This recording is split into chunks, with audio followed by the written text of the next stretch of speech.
Sa pangkaraniwan, kapag naririnig natin ang salitang genius, isa sa una nating naiisip ay ang pangalan ng binansagang greatest scientist na si Albert Einstein.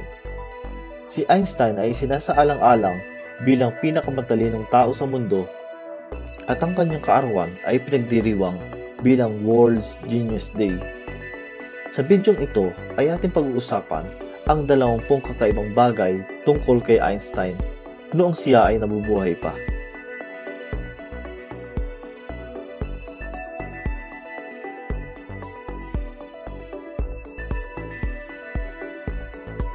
Number 1. Ang dakilang siyentista na si Galileo Galilei ay namatay at si Isaac Newton naman ay sinilang sa parehong taon. At ang panahon ng pagkamatay ng dakilang siyentista na si James Franklin at ang pagsilang ni Albert Einstein ay pareho. Number 2. Noong huling sandali ni Einstein ay mayroon siyang sinasabi na ilang mga huling salita sa wikang German. Ngunit sa kasamang palad, ang taong kasama ni Einstein ng panahon na iyon ay walang alam sa salitang German. Kaya ang kanyang huling mga salita ay naging lihim. Number 3. Maraming kabataan na regular na pumupunta kay Einstein upang malaman ang kanyang sikreto ng tagumpay.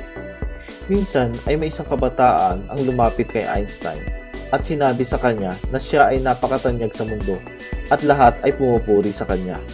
Kaya't nagtanong ang kabataan na ito kung ano ba ang formula para magtagumpay sa buhay. At alam mo ba kung ano ang sinabi ni Einstein? Isang salita lang ang sinabi niya: sipag. Number 4. Bagaman siya ay genius, ay mahina ang kanyang memorya. Madalas niyang nakakalimutan ang mga pangalan, petsa at numero ng telepono, maging ang kanyang sariling numero ng telepono. Kapag ang kanyang kasamahan ay nagtatanong ng kanyang numero, ang ginagawa niya ay sinusubukan niyang hanapin ang kanyang numero sa kanyang telephone directory. Ang kasamahan ni Einstein ay nagtanong kung bakit hindi niya naaalala ang kanyang sariling numero. Ang sagot ni Einstein: bakit kailangan patandaan ng isang bagay na madali niyang mahanap sa mga libro? Number 5. May isa pang insidente na nauugnay sa kanyang memorya nang siya ay naglalakbay sakay ng tren patungo sa isang lugar sa Christian University. Habang nasa biyahe, ang checker ng ticket ay dumating at lumapit kay Einstein at hiniling sa kanya na ipakita ang kanyang ticket. Sinubukan ni Einstein na hanapin ang kanyang ticket sa kanyang bulsa. Kaso, hindi niya makita ang ticket maging sa kanyang maleta. Pagkatapos ay naghanap siya sa paligid ng kanyang upuan.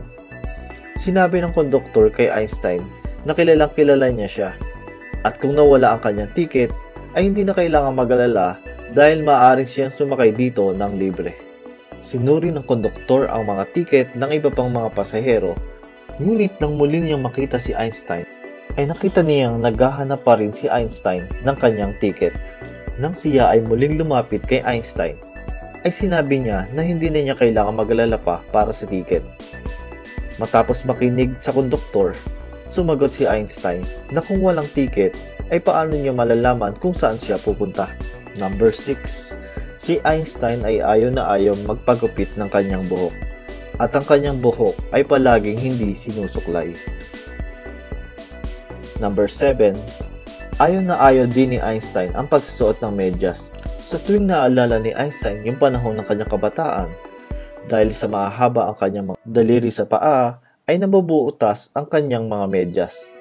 Hindi din siya mahilig magbihis ng maayos. Number 8. Sa kanyang pagkabata ay tinuturing na siya na retarded o may problema sa pag-iisip. Sinabi sa kanya ng isa niyang guro na ang batang ito ay walang mararating sa buhay. Ngunit kalaunan, ang batang ito na si Einstein ay naging kilala bilang pinakadakilang siyentista sa daigdig. Number 9. Bukod sa napagsabihan na si Einstein na may problema sa pag-iisip, ay sinabi rin sa kanya ng professor niya sa English subject na siya ay isang lazy dog. Hindi siya masyadong mahusay sa pag-aaral, ngunit ang math ang pinakapaborito niyang paksa. Number 10. Nang siya ay pinanganak, ay malaki ang kanyang ulo na mas malaki kumpara sa ibang mga bata. Sinabi ng doktor sa kanyang mga magulang na siya ay may kapansanan sa pag-iisip. Hindi siya nagsimulang magbasa sa loob ng 7 taon at palagi siyang nakikipag-away kapag siya ay nasa paaralan. Number 11. Si Einstein ay hindi pa nakakapagsalita hanggang sa edad na 5 taon.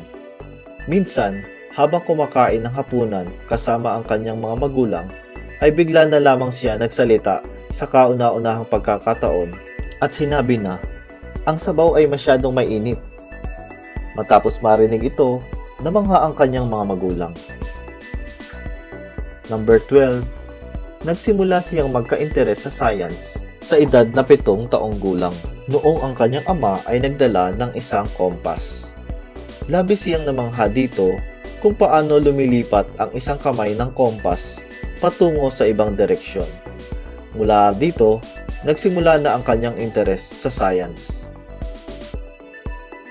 Number 13. Mahilig si Einstein sa pag-aalaga ng hayop. Mayroon siya noong alagang pusa na talagang nalulungkot kapag panahon ng tag-ulan. Sa isip niya ay parang may mali sa kanyang pusa. Gusto niya sana mapawi ang lungkot ng kanyang pusa, ngunit hindi niya alam kung paano mapipigilan ang ulan. Number 14. Hindi natuklasan ni Einstein ang mga atomic bomb, ngunit ang kanyang formula ay ginamit sa pagtuklas nito. Nang maglaon kasi, na-realize niya na ang kanyang mga formula ay maaari palang sirain ang buong sangkatauhan. Number 15. Isinasaalang-alang ni Einstein ang digmaan na lubhang napaka-mapanganib. Noong panahon niya, natanong siya ng kanyang mga kaibigan kung anong sandata ang maaaring gamitin sa ikatlong digmaang pandaigdig. Sumagot siya na hindi niya masasagot ito, pero masasabi niya na ang ika-4 na digmaang pandaigdig ay maglalabanan gamit ang mga bato, sapagkat mula sa ika-3 digmaang pandaigdig ay mawawasak ang advanced na sibilisasyon at ang mga tao ay muling babalik sa panahon ng bato. Number 16. Upang ganap siya na makapag-focus sa kanyang trabaho, ay natutulog siya sa loob ng 10 oras upang magawa niya ang kanyang trabaho ng mahusay. Number 17. Si Einstein ay naniningil ng $5 para sa kanyang autograph at $1,000 para sa speech.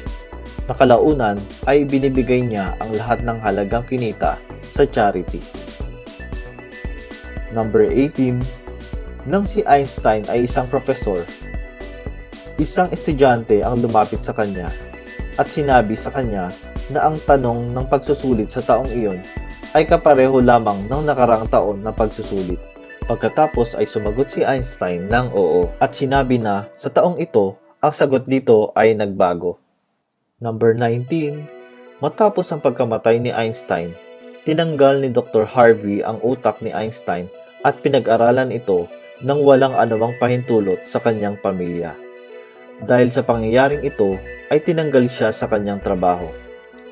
Sinabi niya na nagawa lamang niya ito para sa pananaliksik at ipinangako niya na sasaliksikin niya ang utak ni Einstein. Ang utak ni Einstein ay inilagay sa isang garapon sa loob ng 20 taon. At sa panahon ng pananaliksik ay napansin dito na maraming mga cells sa kanyang utak kumpara sa mga normal na tao. Iyon ang dahilan na sa tingin na ang kanyang utak ay extraordinary. Number 20. Kung gugustuhin ni Einstein, ay maaari pa sana siyang mabuhay ng mas mahabang panahon. Noong panahon na siya ay may sakit, iminungkahi sa kanya ng doktor na siya ay ooperahan. Ngunit tinanggihan ito ni Einstein at sinabi na hindi karapat-dapat na mabuhay pa sa tulong ng isang makina. Wala daw kasing kasiyahan pa ang mamuhay ng artificial. At dito na nagtatapos ang bidyong ito. Kung nagustuhan nyo ito, ay huwag nating kakalimutang mag-like at comment sa ibaba ng video.